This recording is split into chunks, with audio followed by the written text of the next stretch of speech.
Class 10th की mathematics की जो पेपर है वो मैं आपको सॉल्व करा रहा हूँ। ये बिल्कुल वायरल पेपर जैसा है और इसी पैटर्न में हर साल क्वेश्चन आते हैं। ठीक है, जैसे देख के आपको लग भी रहा होगा। सो क्वेश्चन नंबर 1 आपसे क्या बोल रहा है, निम्न में परिमेय संख्या कौन सी है। ठीक है, आपको बताना है कि बेटा परिमेय संख्या कौन सी है। सो देखो परिमेय संख्या कौन सी है, √4। अगर √4 को मैं बाहर निकाल लूँगा तो हो जाएगा 2। ठीक है, और ये 2 एक प्राकृतिक संख्या है और हर एक प्राकृतिक संख्या परिमेय संख्या होती है। P/Q के रूप में इसे मैं लिख सकता हूँ जहाँ Q का मान 0 नहीं है और दोनों का HCF भी 1 आएगा। बाकी √3 अपरिमेय है, पाई अपरिमेय होती है, 2 + √5 भी एक अपरिमेय संख्या है। क्वेश्चन नंबर 2 पे आ जाते हैं। क्या बोल रहे हैं, यदि समीकरण युग्म द्वारा निरूपित रेखा समानांतर हो तो K का मान ज्ञात कीजिए। ठीक है, मैं आपको सारे क्वेश्चन डिटेल में सॉल्व कराऊंगा, टेंशन मत लो।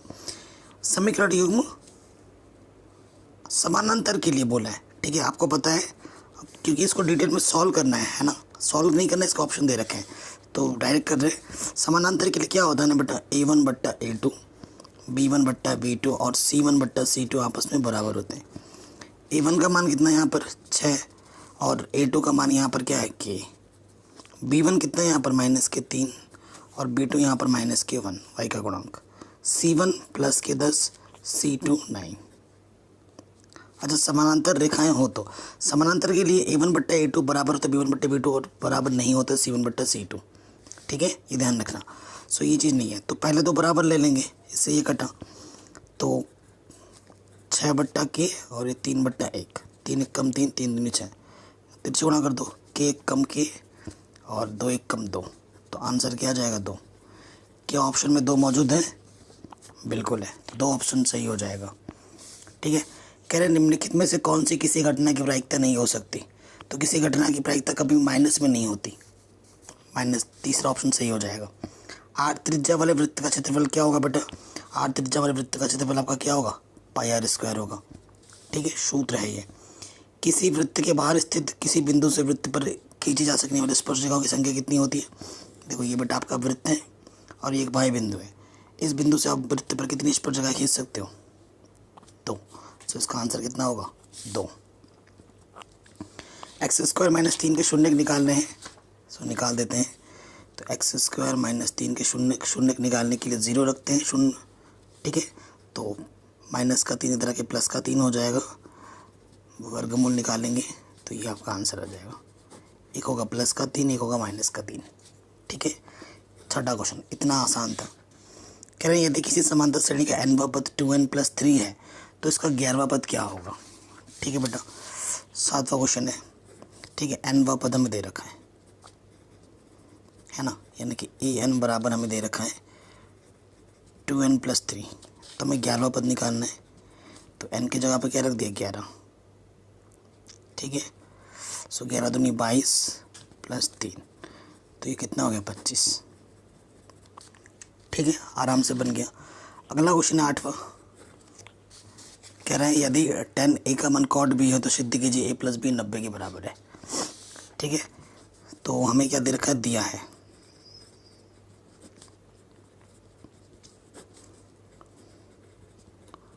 tan a = cot b। ठीक है, सिद्ध क्या करना है, प्रॉपर जैसे एग्जाम में लिखना वैसे ही लिखवा रहा हूँ। सिद्ध करना है कि a + b हमें कितना सिद्ध करना है, 90 सिद्ध करना है।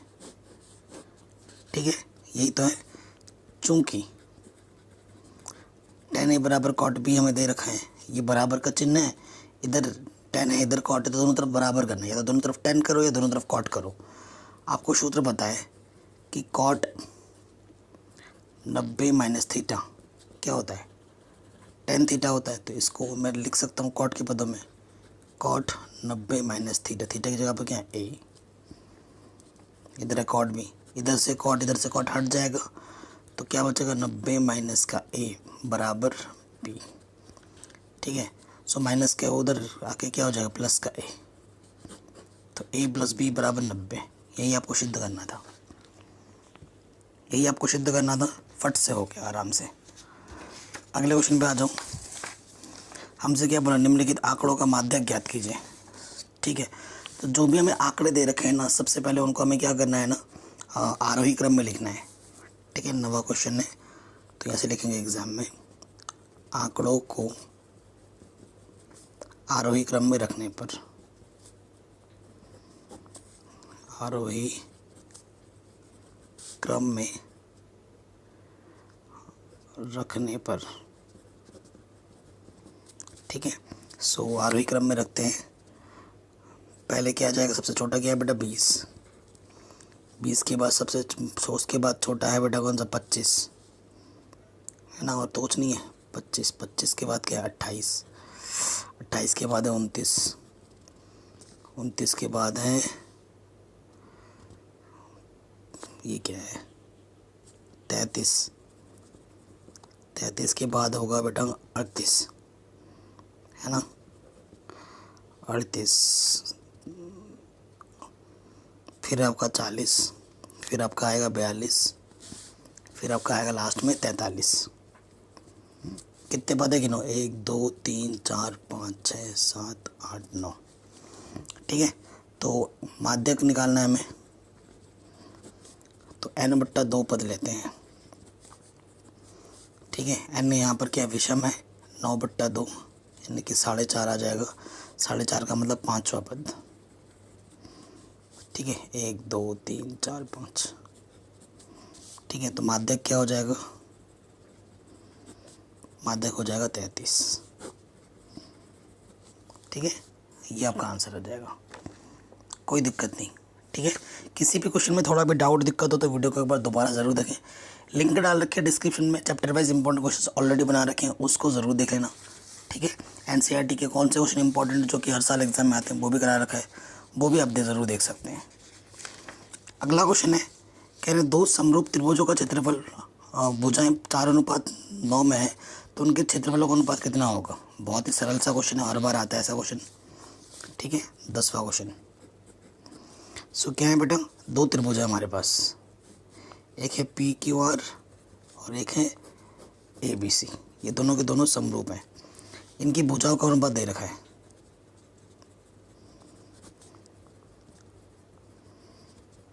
भुजा का अनुपात क्या दे रखा है, 4:9। अनुपात का मतलब क्या होता है बेटा, बट्टे में, ये चीज़ हमें दे रखी है, ठीक है। हमें क्या निकालना है, आपको पता है प्रमेय 6.6 से जब दो त्रिभुज समरूप होती है तो उनके संगत और उनके क्षेत्रफलों का अनुपात क्या होता है, उनके संगत भुजा का अनुपात के बराबर होता है। तो क्षेत्रफलों का अनुपात क्या होगा, क्षेत्रफलों का अनुपात क्या होता है, भुजाओं का जो भी अनुपात होता है उसका क्या कर देते हैं वर्ग, यानी कि 4/9 का क्या करना होगा वर्ग, 4 का वर्ग 16, 9 का वर्ग 81, आंसर आ जाएगा 16:81 आंसर, ठीक है। कोई दिक्कत नहीं, ये क्वेश्चन हमारा आराम से बन गया। आगे बढ़ते हैं, हमसे क्या बोल रहे हैं, द्विघात समीकरण के मूल ज्ञात कीजिए। सो मूल ज्ञात करते हैं। अब ये 2 नंबर के क्वेश्चन स्टार्ट हो चुके हैं, ठीक है।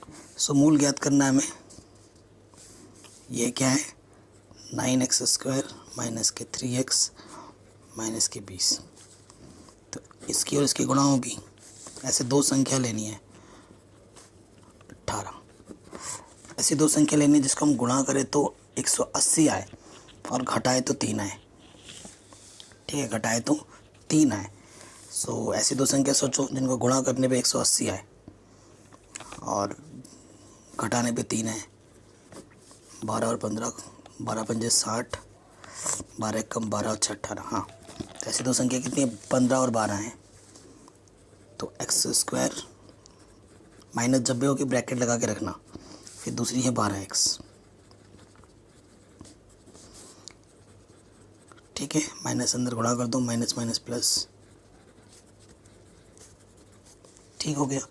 यहाँ से एक जोड़ा है और यहाँ से एक जोड़ा है, इस जोड़े से बेटा 3 का भागा दोनों में जाएगा और x का भागा भी कम से कम दोनों में जाएगा, 3 3 9, x² से x बाहर, x बचा 3 बचे 15, x ऑलरेडी बाहर है। यहाँ से इसका किसका भागा जाएगा, 4 का, 7 3 12, x 4 पंजे 20। देखो जो 2 बार है सही है, यानी कि अगर सेम टू सेम नहीं आता यानी कि गड़बड़ गया, जो 2 बार है उसको हम 1 बार लिखते हैं, है ना, और जो आपने उभयनिष्ठ निकाला उसके दूसरे ब्रैकेट में, ठीक है। यदि 3x माइनस 5 बराबर 0। तो ये माइनस का इस तरफ आके प्लस का हो जाएगा और ये जो गुणे में इधर आके बट्टे में हो जाएगा। ठीक है, और दूसरा वाला ले लो, यदि 3x प्लस 4 बराबर 0, तो प्लस का 4 इधर के माइनस का 4 हो गया और ये जो 3 गुणे में इधर आके क्या हो जाएगा बेटा, बट्टे में हो जाएगा। तो ये क्वेश्चन भी हमारा आराम से बन गया, कोई दिक्कत नहीं। अगले क्वेश्चन में आ जाऊँ। अथवा में है, तो जब भी क्वेश्चन ऐसे आए ना जो ज़्यादा आसान लगे, जिसमें टाइम कम लगे, वो करना। कह रहे इस समांतर श्रेणी का कौन सा पद 78 है। बहुत ही सरल सा क्वेश्चन है। ठीक है, अथवा वाला हम सब करेंगे। तो AP में दे रखा है समांतर श्रेणी, लास्ट वाला पद कौन सा 78 है। यहाँ प्रथम पद कितना है बेटा, 3। सर्वांतर क्या होगा, 8 - 3 यानी कि 5।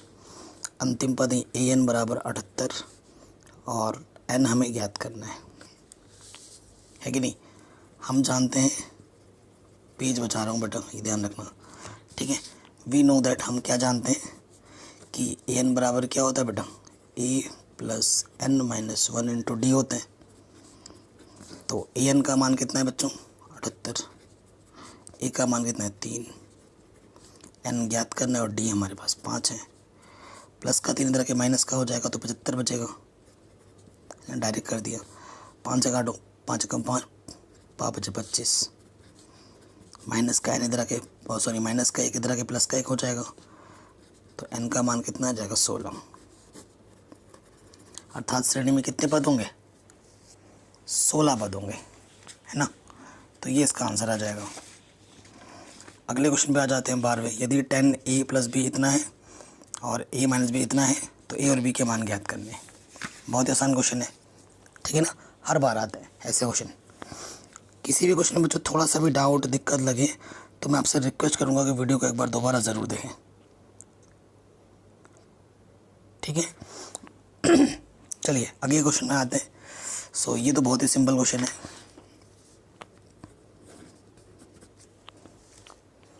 कभी कभी धुंधला हो जाता है ना। सो देखिए हमें क्या दे रखा है, दिया है 10A प्लस B √3 है। समीकरण 1 व 10A माइनस B हमारे पास क्या है, 1/√3 है। ओके, सो पहले वाले से देखिए, चूंकि 10A प्लस B हमारे पास क्या √3 है, तो इधर 10 है, इसका मान भी आपको 10 में सोचना पड़ेगा। 10 60 का मान √3 होता है। फिर 10 से 10 हट गया, A प्लस B का मान क्या आ जाएगा, 60। ठीक है, पुनः समीकरण 2 से क्या है बेटा, 10A माइनस B 1/√3 है। इधर 10 है, इसका मान भी 10 में सोचना है। क्या होगा, 10 30 का मान, तो 10 से 10 हटा, यहाँ क्या आ जाएगा, A माइनस के B बराबर 30 डिग्री। ठीक है, ये एक समीकरण, इस समीकरण को विलोपन विधि से हल कर लो। समीकरण के नाम तुम कुछ भी दे सकते हो, ठीक है, उससे फ़र्क नहीं पड़ता। अब हल कर लेंगे। A क्या था, A प्लस B बराबर 60 और A माइनस B बराबर 30। जोड़ने पर B का टर्म A और A 2A हो जाएगा, ये हो जाएगा 90, काटोगे तो आ जाएगा 45। ठीक, A का मान 45 आ गया।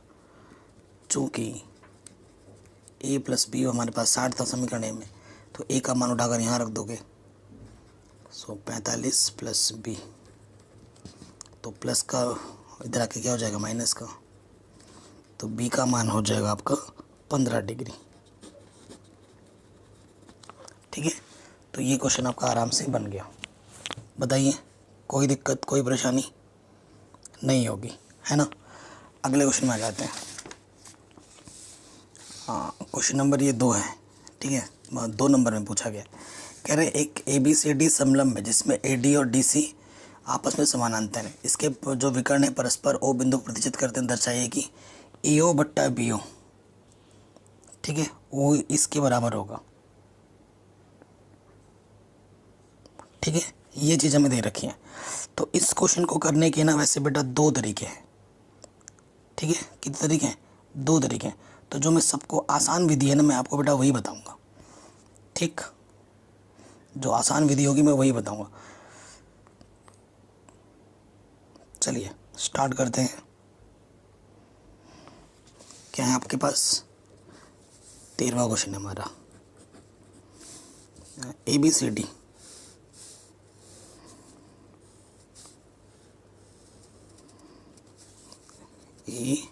ABCD।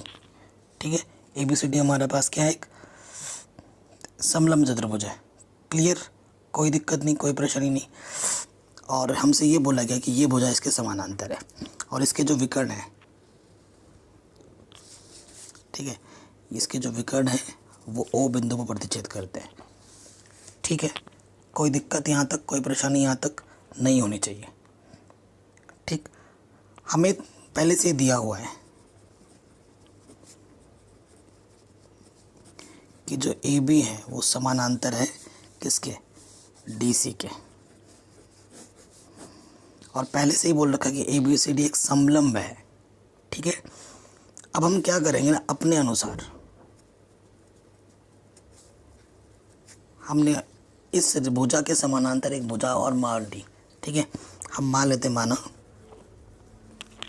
यहाँ मान लेते हैं कि ये जो EO है, ठीक है, वो समानांतर है DC के। ठीक है, अगर ये अपने से हमने माना है कि EO अगर इसके समानांतर है तो ऑटोमेटिकली ये इसके भी समानांतर हो जाएगा। इट सिंप्लाइज कि जो EO है बेटा वो AB के भी समानांतर होगा, क्योंकि DC और AB पहले से ही समानांतर है। क्योंकि प्रूफ हमें क्या करना है, हमें सिद्ध क्या करना है, उस पर नज़र डालो ना, इसीलिए मैं ये सब करना पड़ रहा है। हमें सिद्ध करना है, हमें सिद्ध क्या करना है? AO बट्टा BO, AO बट्टा OB, AO बट्टा OB किसके बराबर? CO बट्टा DO। ठीक है, ये चीज़ हमें क्या करनी है बेटा? सिद्ध करनी है। सो सबसे पहले हम क्या करेंगे, देखो अगर EO समांतर ले लें CD के, यदि ध्यान से देखना, अगर EO समानांतर ले लें, CD लिखो या DC लिखो, ये त्रिभुज बनाना, ये भुजा इसका समानांतर है, तो AE बट्टा AD बराबर होगा AO बट्टा OC। थेल्स प्रमेय से, प्रमेय 6.1 से, है ना, क्या हो जाएगा? AE बट्टे AD बराबर होगा AO बट्टे OC, है ना, समीकरण नंबर 1। ये तो होगी। फिर ले लेता हूँ पुनः,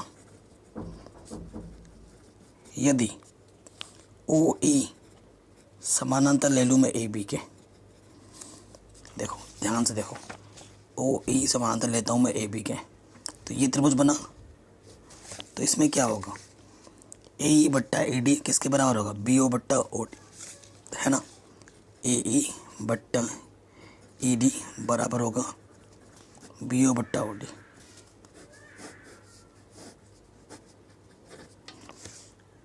ठीक है, ये चीज़ होगी, कोई दिक्कत कोई परेशानी यहाँ तक नहीं है। देखो इधर भी AE बट्टा AD है, इधर भी AE बट्टा AD है, दोनों की तुलना कर दो।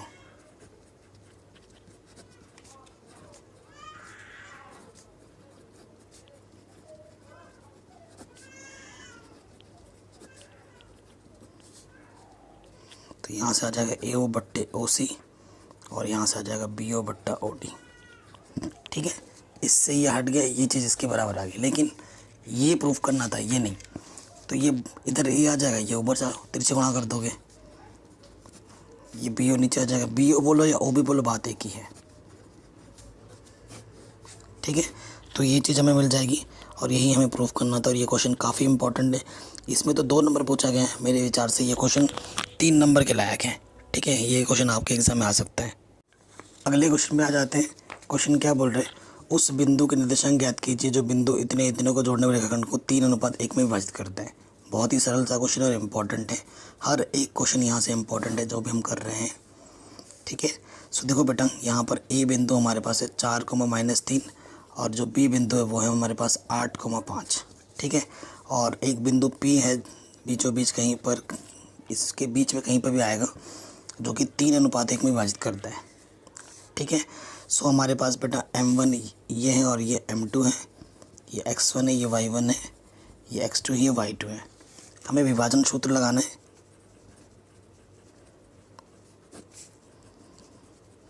ठीक है, विभाजन सूत्र से हमें मान निकालना है। ये विभाजन कैसा विभाजन है? अंतर विभाजन है।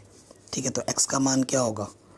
सूत्र M1 X2 M2 X1 M1 plus M2। M1 का मान 3 है, X2 का मान 8, M2 का मान 1 है और X1 का मान 4। M1 प्लस M2, 8×3 24 प्लस 4/4, तो x का मान आ गया 28/4, 4×7 28। x का मान 7 आ गया। ठीक है, x का मान 7 आ गया। अब हम इस तरफ लिखाते हैं y का मान। y का मान क्या होता है? M1 Y2 M2 Y1 M1 plus M2, यही होता है। सूत्र में रखेंगे। M1 कितना है? 3, Y2 का मान है 5, M2 है 1, Y1 का मान है -3, तो M1 प्लस M2, 5×3 15 -3, तो यह हो जाएगा 12/4, 4×3 12, तो y का मान आ गया 3। दोनों के निर्देशांक मिल गए, अतः बिंदु, माना हुआ बिंदु हमने x, y था, तो बिंदु क्या हो जाएगा? 7,3। ये आपका आंसर आ जाएगा। ठीक है बेटा, आराम से हो गया। ये क्वेश्चन भी आपका इजीली बन गया। आगे बढ़ते हैं, नेक्स्ट क्वेश्चन में आते हैं। कह रहे 52 पत्तों को अच्छे प्रकार से फेंटा गया है। ताश की गड्डी से एक पत्ता निकाला जाता है। लाल रंग का तस्वीर वाला पत्ता प्राप्त करने की प्रायिकता ज्ञात करना है। ठीक है, लाल रंग का तस्वीर वाला पत्ता। तो क्वेश्चन नंबर 15 है ये हमारा। तो देखो बेटा, ताश के जो पत्ते होते हैं गड्डी में, वो कितने होते हैं? 52 होते हैं, जिसकी 2 कैटेगरी होती है। एक तो लाल कैटेगरी होती है, एक कैटेगरी काली होती है। लाल के पास भी 26 होते हैं, काले के पास भी 26 होते हैं। इनकी अलग अलग और 2 कैटेगरी होती हैं। ठीक है, इनकी भी अलग अलग और 2 कैटेगरी होती हैं। हर एक कैटेगरी में कितने कितने पत्ते होते हैं? 13। ठीक है, अब तस्वीर वाला पत्ता हर कैटेगरी के पास 3 होता है। इसके पास भी 3, इसके पास भी 3, इसके पास भी 3 और इसके पास भी 3। ठीक है, तो हमसे क्या बोला? तस्वीर वाला पत्ता है ना। क्या बोल रहा है? लाल रंग का तस्वीर वाला पत्ता, लाल रंग का तस्वीर वाला पत्ता कितना होगा? 3 और 3 6। ठीक है, कितना होगा? 6। तो प्रायिकता क्या होता है? इनकी प्रायिकता निकालनी है ना आपको। प्रायिकता क्या है? सूत्र क्या होता है? संभव परिणाम बट्टे कुल परिणाम, यही तो सूत्र होता है। तो संभव परिणाम कितना है बेटा? 6। कुल परिणाम कितना है? 52। काटो इसको, 2 3 6, 2 दूनी 4, 2 छंग 12। ठीक है, सो आंसर आ जाएगा 3/26। आराम से हो गया ये क्वेश्चन। ठीक है, आगे बढ़ते हैं। या फिर पासा वाला बोला है ना, एक पासे को एक बार फेंका जाता है, एक सम संख्या आने की प्रायिकता ज्ञात कीजिए। बहुत ही आसान क्वेश्चन है, अथवा वाला है। सो देखो बेटा, पासे पर परिणाम, पासे बोलते लूडो, पासे पर प्राप्त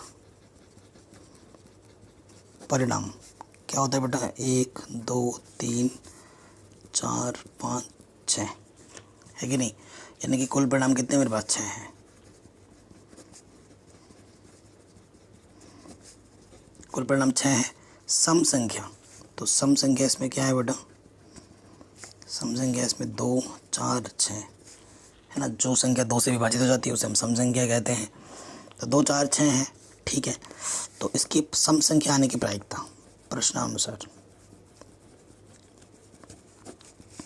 प्रश्नानुसार सम संख्या आने की प्रायिकता। तो संभव परिणाम कितने हैं? 3, कुल परिणाम 6, 3 एक कम 3, 3 दूनी 6। ठीक है, आंसर क्या आ जाएगा? 1/2। अगला क्वेश्चन अब 3 नंबर के स्टार्ट हो रहे हैं। कह रहे यूक्लिड विभाजन एल्गोरिथम का प्रयोग करके संख्या 135 और 225 का एचसीएफ ज्ञात कीजिए। ठीक है, तो चलिए करते हैं 16वां नंबर। तो आपको पहले पता ही है 225 बड़ी है 135 से, तो हम यहाँ लिखेंगे यूक्लिड विभाजन प्रमेय द्वारा। तो देखो बेटा 225 इस तरफ रखेंगे, 135 इस तरफ रखेंगे। सो 135 इधर होगा और 225 इस तरफ होगा। 135 एक कम 135, 5 में से 5 घटाएंगे 0, और यहाँ से 12 में से 3 घटाएंगे तो कितना जाएगा? 9, 90 बचेगा। एक बार गया 90 बचा। 135 और 90 लेंगे। ठीक है, 90 से अब भाग देना है 135 में। ये एक बार ही जाएगा, घटाएंगे तो कितना है? 45। तो कितना, जब तक शेषफल 0 ना है तब तक करते हैं। यहाँ 45 आ गया। सो 45 से भाग देंगे 90 में, 2 बार जाएगा। शेषफल क्या आ गया? 0। तो अंतिम संख्या जिससे आपने भाग दिया था और आपको शेषफल 0 मिला वो आपकी एचसीएफ होती है। तो एचसीएफ कितना आ जाएगा? 45। तो आंसर आ जाएगा 45। कोई दिक्कत नहीं, ये क्वेश्चन भी हमने आराम से बना लिया है। अगले क्वेश्चन पे आ जाऊँ। एक समकोण त्रिभुज की ऊंचाई उसके शीर्ष के आधार से 7 सेंटीमीटर कम है। यदि कर्ण 13 सेंटीमीटर हो तो और अन्य 2 भुजाएं ज्ञात कीजिए। बहुत ही सरल क्वेश्चन है। सो देखो बेटा, हमारे पास क्या है ना, एक समकोण त्रिभुज की बात कर रहे हैं। सो आपको पता है इसे हम क्या बोलते हैं बेटा? कर्ण। ये हमारा क्या होता है? लंब। और ये हमारा क्या होता है? आधार। क्वेश्चन नंबर है हमारा ये 17। ठीक है, सो क्वेश्चन में क्या बोला? एक समकोण त्रिभुज की ऊंचाई उसके आधार से 7 सेंटीमीटर। आधार से, तो जिससे बोला है उसे मान लेते हैं, जिस पर निर्भर कर रहा है ना, माना आधार x सेंटीमीटर। तो जो ऊंचाई मतलब लंब आधार से 7 सेंटीमीटर कम है ना, यानी कि x - 7 हो जाएगा। और कर्ण हमें दे रखा है क्वेश्चन में 13। ठीक है, तो इसमें हम क्या लगा सकते हैं बेटा? पाइथागोरस प्रमेय लगा सकते हैं, है कि नहीं? तो यहाँ लिखेंगे पाइथागोरस प्रमेय से।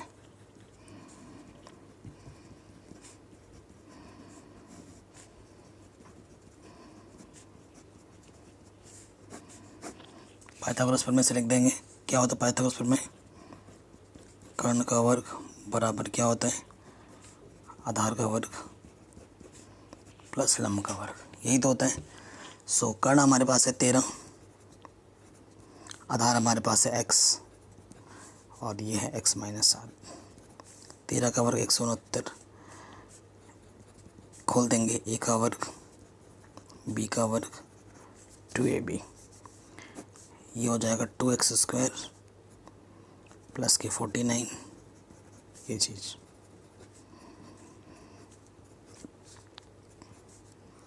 तो इसको उठा के उस तरफ ले जाओ।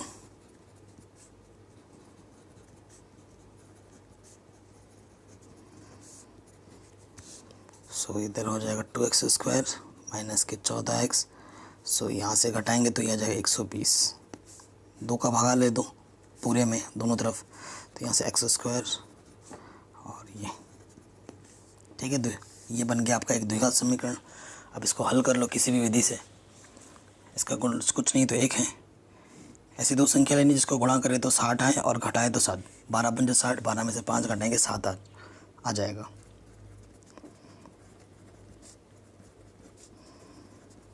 तो यहाँ से आ जाएगा बच्चों।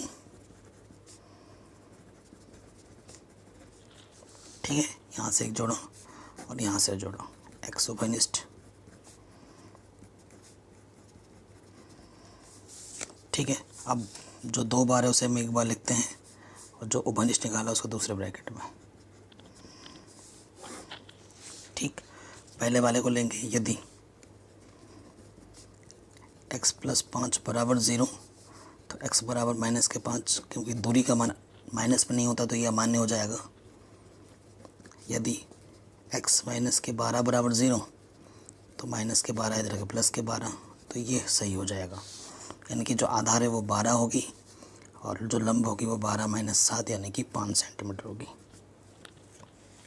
ठीक है, ये हमारा आंसर आ जाएगा। तो ये क्वेश्चन भी हमने आराम से कर लिया।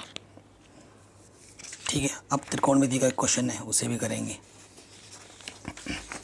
क्वेश्चन क्या बोल रहे हैं कि इसको हल करके ये लाना है और ये हर साल आता है, हर साल आता है। ठीक है, सो करते हैं 18वां क्वेश्चन, बायां पक्ष लेने पर।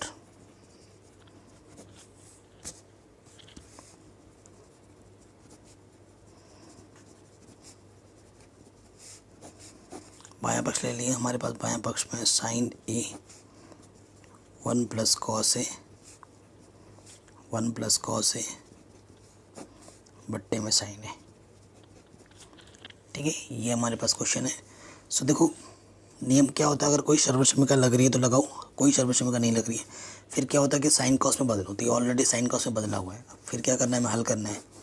तो लॉशअप ले लेंगे, गुणा कर देंगे नीचे नीचे,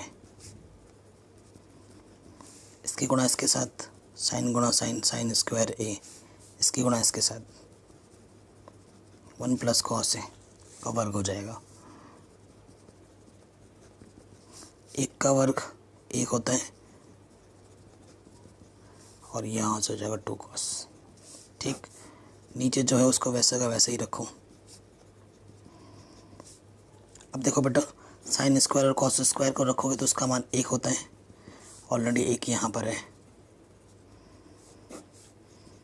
नीचे कुछ मत करना। ठीक, 1 और 1 2 हो जाएगा।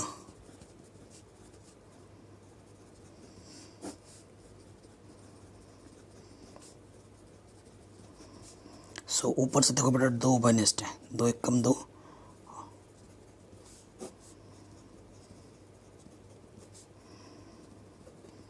इससे ये काटा और 1/cos बचा। 1/cos का मतलब क्या होता है बेटा, सेक। ठीक है, तो ये हमारा आंसर आ गया।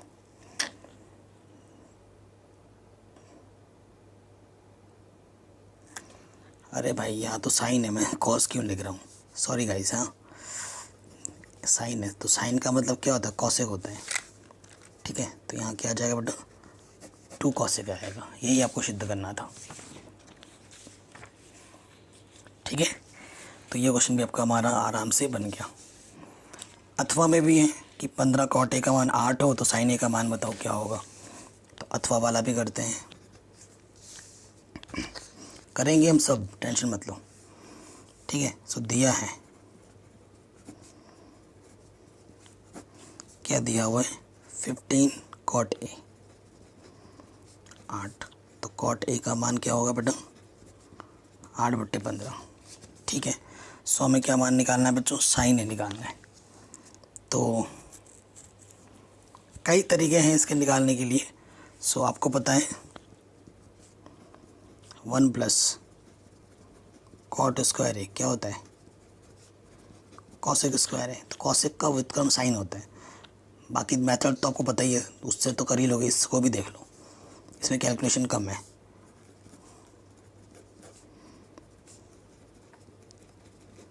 ठीक है, यहाँ से वर्क करेंगे, 8 का वर्ग क्या हो जाएगा 64, ये 225, लॉशअप ले लोगे, 225 से कम 225, 64, तो ये आ जाएगा 289।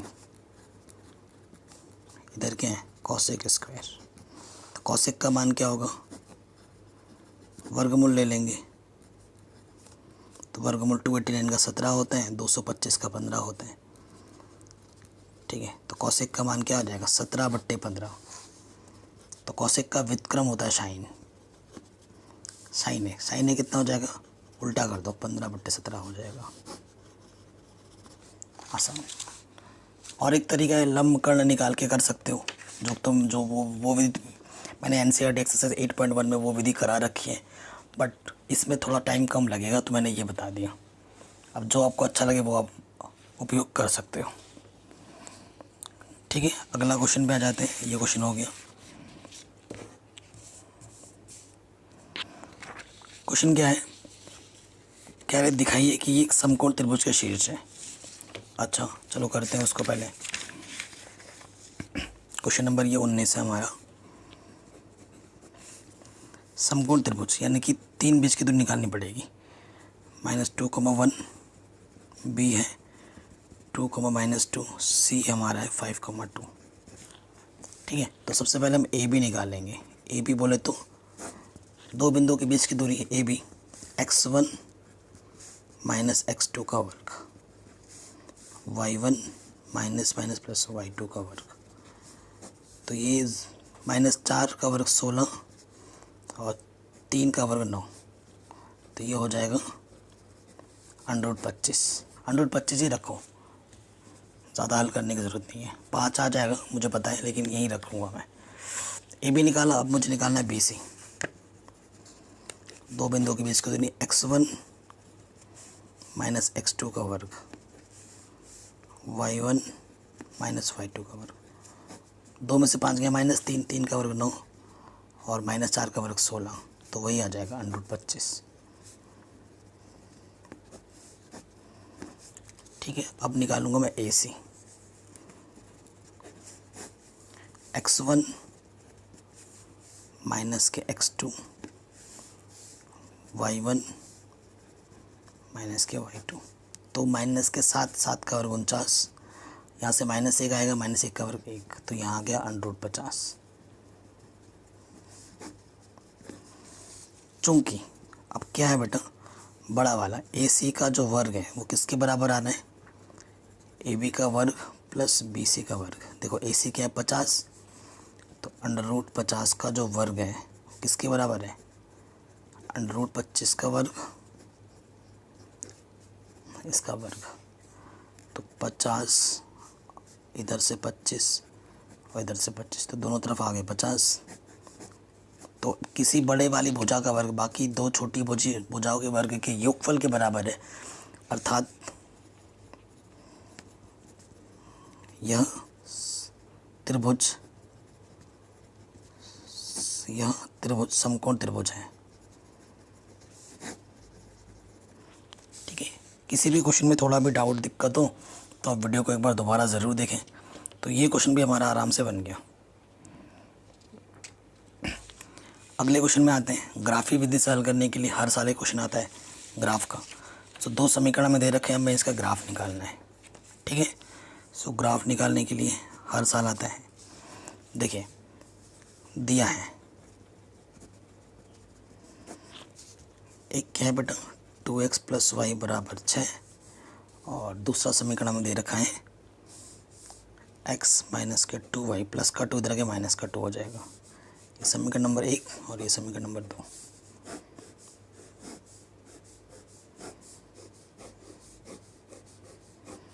ऐसे डब्बे में निकालना आता ही होगा है ना।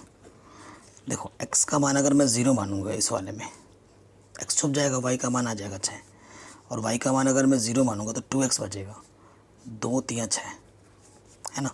तो ये P बिंदु, ये Q बिंदु है। P बिंदु हमारे पास है 0,6 और Q बिंदु है 3,0। फिर से x का मान मैंने 0 माना, छुप गया माइनस का 2 वही, 2 1 कम, माइनस से माइनस कैंसिल, 2 1 कम 2 वही। फिर y का मान मैंने 0 माना, x छुप गया, तो x कितना छुपा माइनस के 2, तो इसे r मान लो, इसे h। तो r बिंदु है 0,1 और h बिंदु है -2,0। दोनों समीकरण से 2 बिंदु आ गए। अब इनको ग्राफ पेपर में खींच देते हैं। ठीक है, सो ग्राफ पेपर आप ले लीजिएगा, आपके सामने ही हल करूँगा इसको। मैं बेसिकली बना रहा हूँ बेटा पेन से, ताकि आपको डार्क दिखे, लेकिन आपको बनाना है एग्ज़ाम में पेंसिल से, ध्यान रखना। ठीक है, और बढ़िया करके बनाना, साफ़ सुथरा।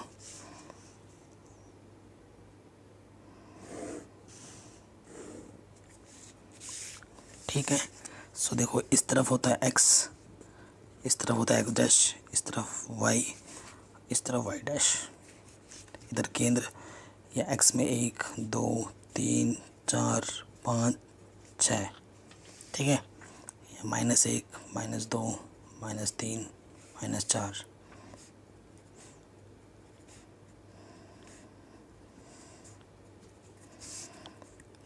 +1 +2 +3 +4, है ना। ये सारे दिखा दिए। अब बिंदु आ जाते हैं। पहला बिंदु था x पे 0 y पे 6, x पे 0 y पे 6, यहाँ पर बिंदु आएगा। इस बिंदु का नाम P है। फिर दूसरा था x पे 3 y पे 0, x पे 3 y पे जाना ही नहीं है 0, ये बिंदु का नाम क्या है Q। अब इन दोनों बिंदुओं को मिलाते हुए क्या खींचनी है बेटा, रेखा खींचनी है।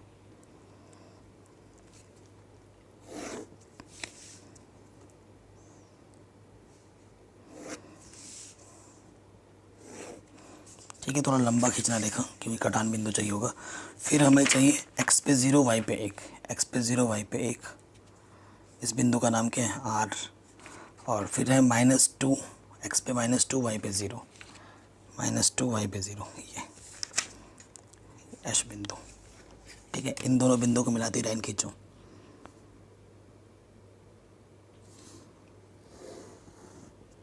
ठीक है, पहले वाले समीकरण का जो नाम था वो हमने लिखा नहीं था, यहाँ लिख देंगे 2x + 5 = 6। और इस वाले का नाम था बेटा x - के 2y = -2। देखो इसने कटान बिंदु मिला, इस बिंदु को बोलते हैं उभयनिष्ठ बिंदु, ऐसा लिखना पड़ेगा एग्जाम में। अब देखो कैसे मिलेगा, x पे कितना गया 2, y पे कितना गया 2, तो ये बिंदु है 2, 2। तो जो हल होगा बेटा, इस बिंदु का नाम T बोल दो, तो वो आएगा 2, 2। तो x का मान कितना है 2 और y का मान कितना है 2, ये आपका आंसर आ जाएगा। ठीक है, तो इस तरीके से ये क्वेश्चन भी आपका आराम से बन गया। आगे बढ़ते हैं नेक्स्ट क्वेश्चन में।